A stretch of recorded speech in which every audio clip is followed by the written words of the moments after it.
Hello and welcome to episode 72. So in this week, I wanted to give you a quick update on all the things that I've been working on that have finally come to fruition. It feels like I've been talking about this stuff for a long time, but now I can finally say that some things are available. So my first off, starters, my newest book, the Indie Writer's Encyclopedia, is now available. You can get it at authorlevelup.com/encyclopedia. So super glad to get this one done. It is 300 plus terms, 200 plus explanations or detailed explanations of terms, and really everything that you need to know as a writer. Every term that you need to know to be a successful writer. That's what I've called it, the Indie Writer's Encyclopedia. And I absolutely love the book cover on this. It's like it's a encyclopedia, or it's like a book, and he's got a cape, and he's got like little nerdy glasses, and he's kind of like flying upward like Superman. You can't miss it. It's really the only book of its kind on the market. So just look for the little encyclopedia guy, and you'll be in the right place. So that's available in ebook and in paperback, and it will soon be available in audio. I'm just waiting on my vocal booth to get here so that I can start the process of learning how to narrate my own audiobooks. So I would hope that that's going to come out here later this year. So be sure to check that out. I know a lot of you have been interested in it, and it had some delays, unfortunately, but I think that those delays ultimately made the book better.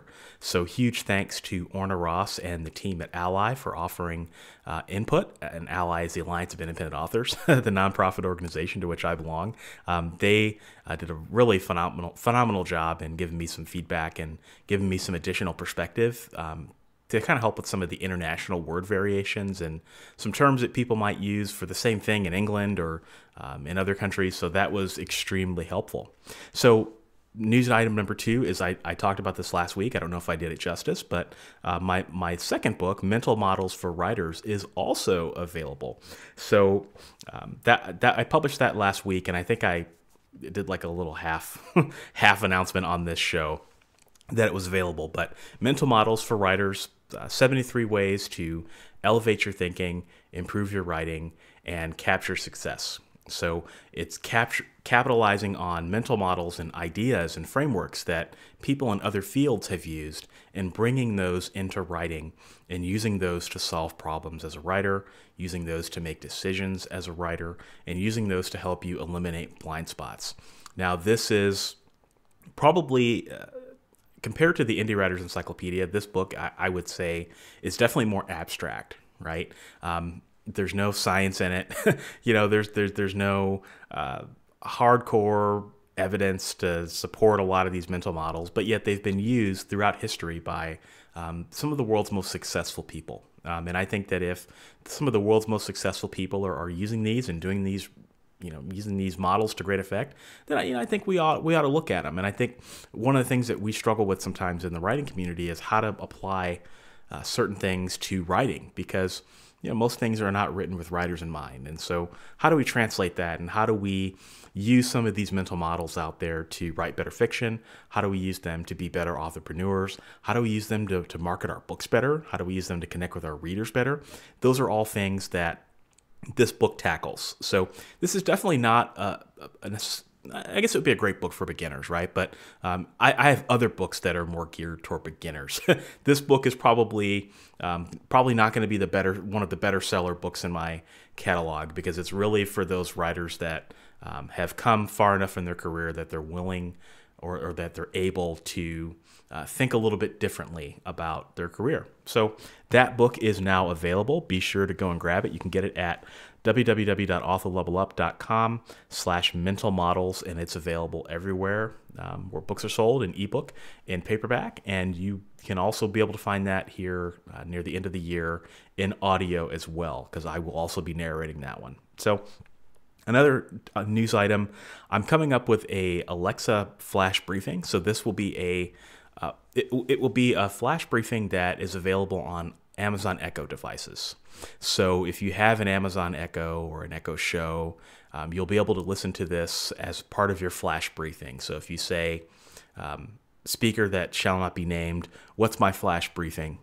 Then you'll be basically, it's a specialized podcast that covers news items, and I think it's usually less than 10 minutes. But the best flash briefings are 1 to 2 minutes, maybe 3 minutes in length. So I'm going to be doing a flash briefing called Writing Tip of the Day. And it is a writing tip every day, 1 to 2 minutes every single day. And so if you have an Alexa device, you can hear that as part of your flash briefing. But I'm also making this a podcast because there's really almost no extra steps to do that. So it will also be a podcast, and it'll be a daily podcast that you'll be able to subscribe to on Apple, iTunes, Google Podcasts, wherever you listen to your podcasts. And it'd just be a writing tip of the day. So my podcast people, it might be a little bit much. I mean, I personally, as a podcast listener, don't subscribe to podcasts that are daily a whole lot.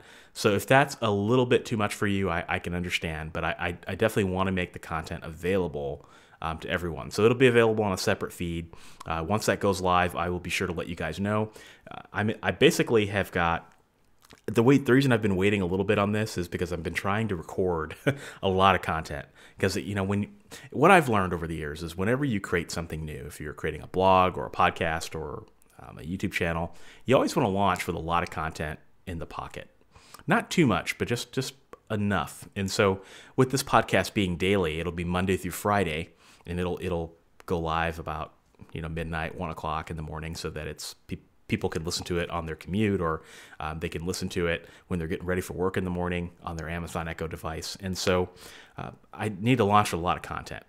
One, because I'm starting school here in about less than a month, and so I just want to make sure that there's enough content. So I've actually written about 90 days worth of content to launch with. And I've recorded about 3 weeks of content so far. So I've got another recording session right after I finish this podcast where I'll get another week or two recorded, and then I'm going to be ready to go. Then it's just a matter of getting it uploaded to all the podcast networks and so on and so forth. So if you are interested in that, be sure to stick around, and I should have more information on that next week.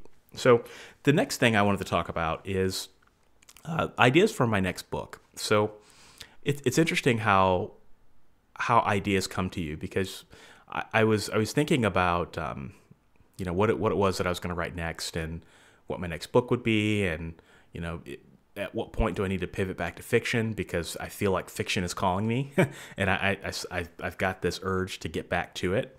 But I did have an interesting idea for another book for writers, and it probably won't be the next book that I write, but it's something that's going to require a little bit of time and effort. But I was talking to some authors over the last few days who told me that they were burned out, and that they were dealing with mental health issues, and just didn't know how they could keep things going and how they could continue writing. And I remember talking to them and just saying, "Oh wow, it's messed up." I mean, I can't imagine not wanting to write, and can't imagine I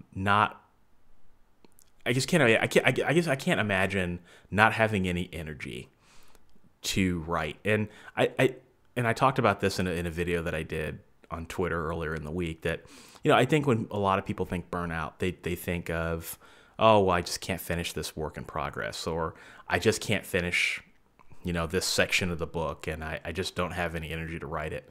But this is deeper than that. I mean, I'm talking about existential burnout, where you just feel like you have no purpose anymore, or that there's just no purpose in doing it. And there's a difference between thinking that and truly feeling it with every ounce of your soul, right? And so, I was talking to these writers and seeing some of the things that they were writing about, how they felt about their careers, and how it used to be so much fun, but either because of sales, or because of some changes on Amazon, or because of personal circumstances in their lives, like the death of a loved one or the death of a spouse, they just couldn't find the joy in it anymore, right? And it's just so incredibly sad to think about. And I found myself really empathizing with that, and empathizing with some of the things that they were going through, because I have to tell you that everybody listening to this, if you're a writer, you fall into one of 4 categories, right? I mean, you're either not going to burn out, and it's just not something you're going to have to deal with. You either have experienced some level of burnout at some point in your career. You are going to experience burnout at some point in your career, or you're currently experiencing burnout. I mean, those are the four categories of people listening to this show. If you create anything of any kind. And I've talked about burnout before. You guys know that I've talked about it and how important it is to take care of yourself and understand what your vision is and your strategic priorities, so that you're not making decisions that come back to bite you later on, or that overwork you, or make you focus on things that you don't feel are important. I just talk about that all the time.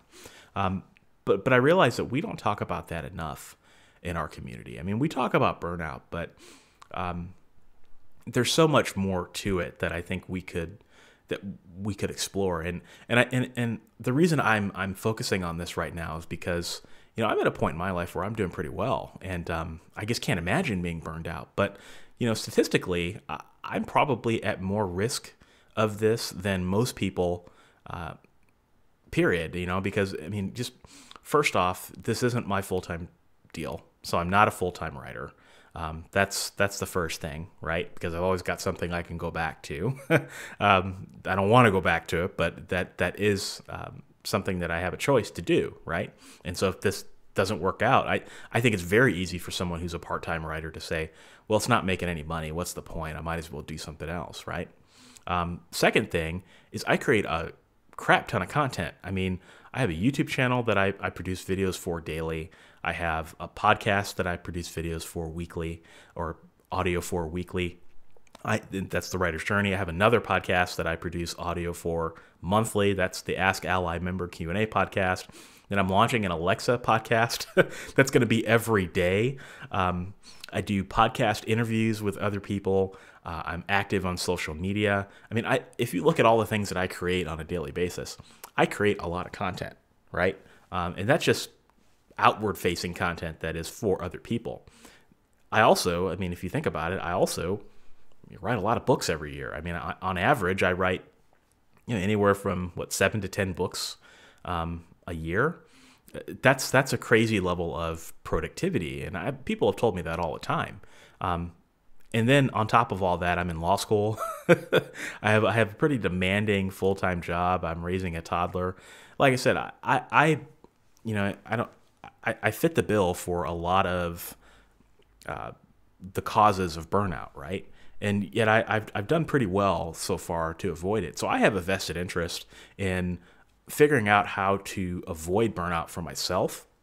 But I also think that I have a vested interest in learning how to navigate it, because I don't know that it's truly possible to avoid burnout. Like I think I've said in the past, I want to avoid burnout. I want to make sure that it never happens to me.